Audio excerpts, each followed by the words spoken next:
Nakita kong video kanina. Let's play good cop, bad cop. Kung akong tatanungin, personally, walang kasalanan doon security guard.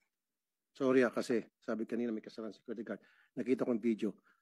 Ang ginawa ng security guard, pinipigilan niya na makatakas yung isang illegalista, yung isang habal-habal na he should not been there. He was trying to arrest him para matikitan. So, tatakasan siya eh. Kaya nilagay niya yung barrier. Kung sa ibang pagkakataon niya sa ibang bansa, hagisan niya ng yung spike. Kaya lang siya, imbis na spike, ang hinagis niya yung barrier. Kaya natumba. And then nakita ko, he was resisting arrest. Ina-arresto siya para, kasi meron siyang ginawang illegal eh. Para matikitan. Nag-resist siya. Yun nga lang, kulang sa proper training security guard. Siguro meron pa ibang pamamaraan sa pagpigil sa mga taong gumagawa ng illegal sa lugar na nasasakupan. Maybe they need more training. And going back dun sa, Mr. Chair, sabi kanina, firearms and explosive unit, pinakamalakas na kitaan dyan sa Kamkrame. Totoo yan. Alam mo yan, Chief. Ang sumunod, Sosya. Hindi nila huliin yan, Chief. Dilinisin ni Colonel. Ba't nilinisin yung tabakuhan nila? E di wala na silang makukutongan. On the other hand, bigyan natin ng 3 months. Bigyan natin ng 3 months. Benefit of the doubt.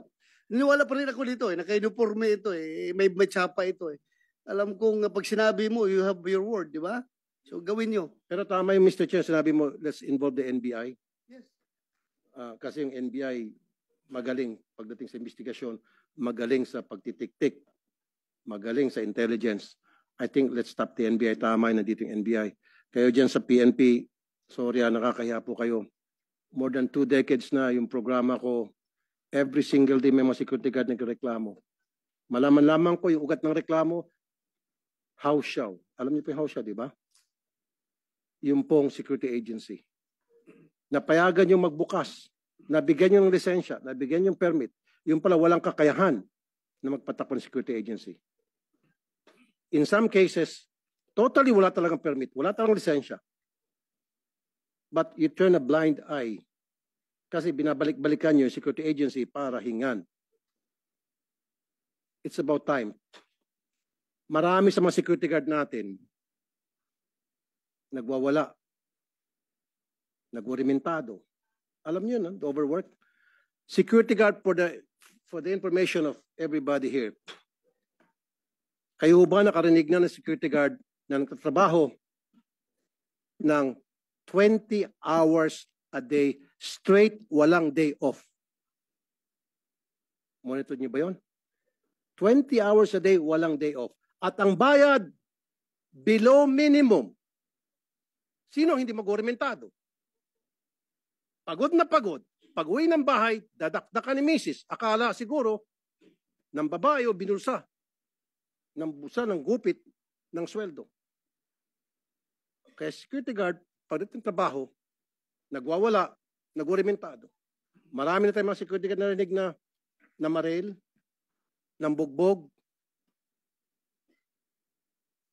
Mr. Chair, kung i-check natin lahat ng mga security guard ng abuso, malaking porsyento sa kanila, of course, I don't condone pang-abuso. Pero ang ugat ng pang-abuso na marami sa kanila because they're walang training and then they are stressed, overworked, and underpaid. Pero kung they are well trained, of course, siyempre pag well trained ka, dapat well paid. And then nabigyan sila ng tamang benepisyo, tamang oras trabaho. I think I'll say 99% of them hindi na mga abuso.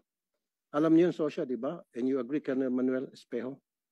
Let's do our job. Please. Hindi lamang para sa mga security guard sa kanilang mga pamilya, para na rin sa taong bayan. Because the security guard, they're force multiplier. Nakakatulong sila sa peace and order na natin.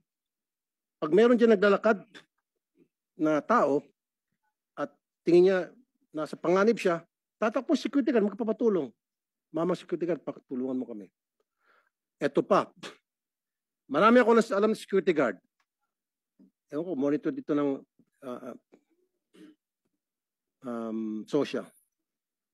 Taga-park, taga-linis, taga-palengke, taga-sagot ng telepono. Ang dami pang trabaho sa sweldong kakarampot. Dapat monitor niyo po yun. Although, nandito naman Dole, pero dapat kayo sa social, mas pinakikinggan kayo, mas kinakatakutan kayo. Sorry sa Dole, do we have Dole here? Sa totoo lang, yung mga security agency, pag sinabing Dole, gagano'n sila. Hindi sila takot sa Dole. Totoo yan, sa experience ko. Pero pag sa social, takot na takot sila. Kaya social, do your job. How many security guards do we have? Ang tanong ko. In the Philippines, in our country, total. Is it 100,000, 200? 700? 700,000. Hindi pa kasama dyan yung mga illegal, house-show ng mga agency. Sa fly-by-night kasama na? Mga fly-by-night hindi ko kasama. So kasama ang fly-by-night, 1 milyon. Opo. Maaari po. See? It's about time. Let's do some cleansing. Sabi ni Chief, 3 months. Sige sana. I'll support you. Kung anong kailangan, just let us know. I'll support totally. Yes, Your Honor. Kasi alam natin, di ba? May mga security guards na ng abuso. Pero kunti lang yan. The greater... Ako, just to be frank about it, no? Nakikita ko ngayon mo security guard ba? Kay uniforme ng puti.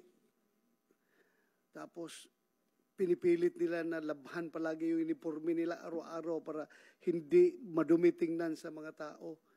Tapos, magkano ang sabon? Titingnan lang nyo ha, kukwintahin nyo.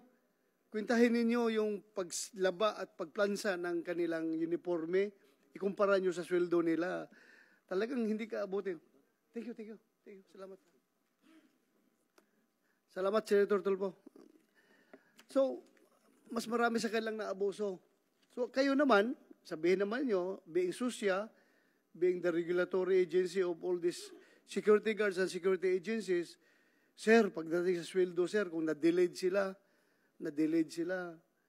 beyond na yan sa aming trabaho, sir, dahil dole problem niyan, sir, labor problem niyan yung pasweldo nila.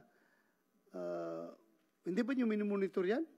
Kaya nasisiraan ng bait yung ibang security guard dahil yung ibang ilang buwan na, hindi pa rin sinisulduhan ng kanilang agency?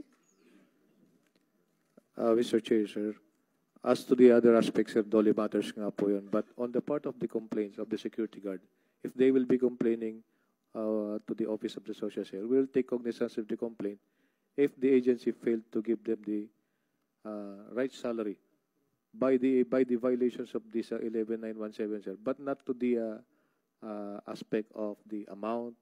Okay, so yes, sir. Labor problem yan. Yes, sir. Dole ang bahala dyan. Ito naman pagdating sa yung security guard who is doing jobs that are beyond his job description. Anong yes, sir. job description as a security guard? The security guard is only, sir, there to perform security functions only, sir. Security function? Yes, sir. Aside from that, sir, other alam mo, functions. it really breaks my heart every time papasok Yes, ako sir. sa McDonald's or Jollibee. Nakita ko yung security guard na kagwardya. Aside sa taga-open siya ng door, pagpasok, makita mo pa, pagkatapos kumain ng customer, sila pa ang maglilinis doon, pupuna sa table. Sabi ko, Dong, hindi kayo naawa man ako sa'yo, naka-uniforme ka, tapos ginagawa mo yan. Bakit mo ginagawa yan? Sabi na, sir, kuha na lang ito. Kunting diskarte lang rin ito, sir, para mapalibre ako ng pagkain mamaya dyan sa, pag mamaya may mga dyan sa, alam mo na, sa establishmento na trabahoan, makalibre kami ng kain, sir. So, tulong lang ito. Sabi ko, alam mo ba, yung uniforme mo dyan ay hindi naman sabi kong niyuyurakan mo sa ginagawa mo, pero parang bumababa ang tingin sa tao kapag nakita kang ganun ang ginagawa mo. Kaya to be fair with your uniform, siguro, iwasan mo lang yan. Diskarte ka lang kung makahingi ka ng pagkain mamaya. Pero yung ganun, nagpupunas ka dyan, minsan nagmamap ka pa dyan, pangit, hindi maganda. So, yan ba, covered yan sa supervisory power nyo?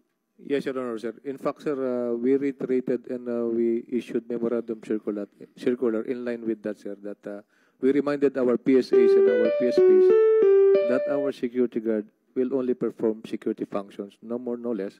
And we identified this, as you mentioned, sir, na bawal po sila sa maging parking attendants, maging errand boys, o maging tagapunas. If it is, sige pa rin, nangyayari pa rin yan ngayon, kulang kayo sa follow-up. Follow-upin ninyo. Opo, sir. Send kayo ng teams doon na nagbo-monitor at hindi naman manghuli, kundi spot check ba? Yes, Your Honor. Kasi sabi ng security guard, illegal pala itong pupunas ka ng table, bakit pa ako hulihin? Di ba? Administratively, you remind them that it is their administrative